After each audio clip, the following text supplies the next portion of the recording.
بسم اللہ الرحمن الرحیم۔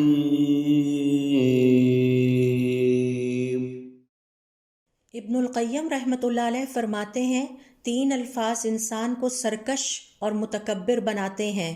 میں، میرا اور میرے پاس،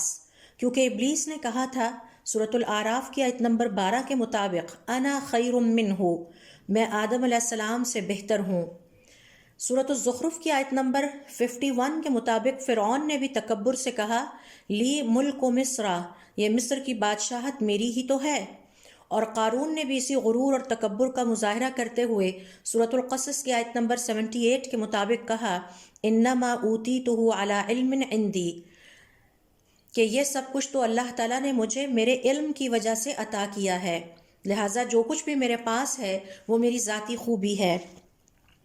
اہل علم کے مطابق میں کو صحیح رکھنے کی جگہ یہ ہے کہ انسان یہ سوچے میں تو اللہ تعالیٰ کا ادنا سا بندہ ہوں اور میں گناہ گار ہوں، اور جب میرے کا خیال آئے تو کہے میں تو محتاج ہوں اور میرے تو گناہ ہی بہت ہیں، اور جب میرے پاس کا خیال آئے تو کہے یا سوچے اے اللہ میرے پاس تو صرف نافرمانیاں اور گناہ ہی ہیں، اے اللہ تو مجھے معاف فرمانا۔